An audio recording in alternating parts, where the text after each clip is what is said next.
Haleluya. Shalom saudara. Saya Pendeta Gael Pinarta, senang bisa kembali menyapa saudara. How are you today? Tema kita hari ini adalah mengucap syukur senantiasa.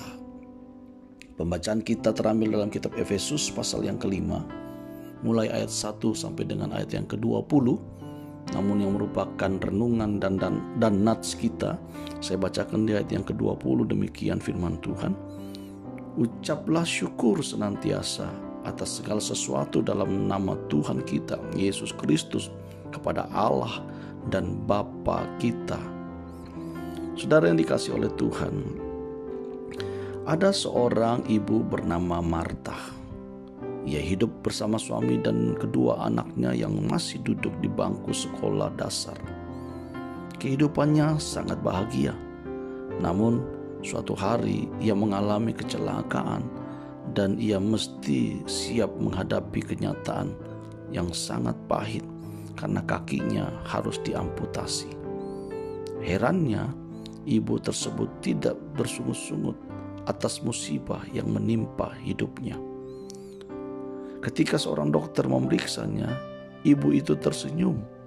Dokter itu merasa heran karena biasanya ia selalu melihat raut wajah putus asa pada pasiennya yang mengidap penyakit yang parah. Apalagi jika ia sampai harus menjalani amputasi.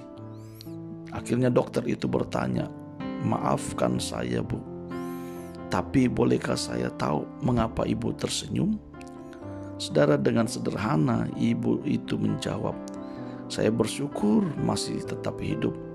Terlebih lagi saya sangat bersyukur karena saya dapat diamputasi, karena saya yang diamputasi, bukan suami atau kedua anak saya."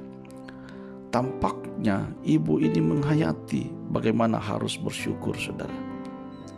Kisah Marta mengingatkan lagi bahwa hidup kita adalah anugerah dari Tuhan, saudaraku.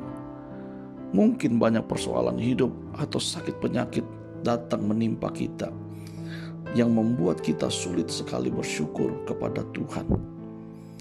Saudara, Paulus mendorong jemaat di Efesus untuk menjalani kehidupan yang saleh, yaitu dengan belajar untuk hidup dalam roh.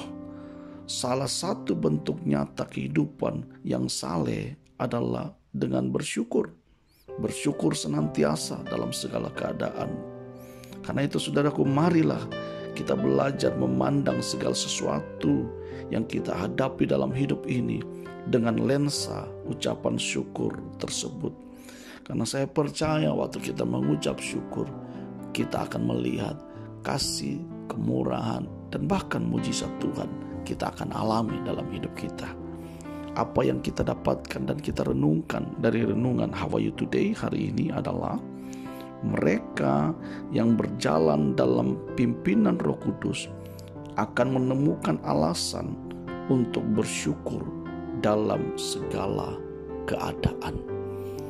Jika saudara dikuatkan, dibangun, dan diberkati dengan firman Tuhan melalui renungan How Are You Today hari ini, saudara bisa memberikan like, komen, subscribe, dan sharekan kepada keluarga, sahabat, saudara, supaya mereka dibangun, dikuatkan dengan firman yang sama, dan juga demi kemajuan pelayanan media ini.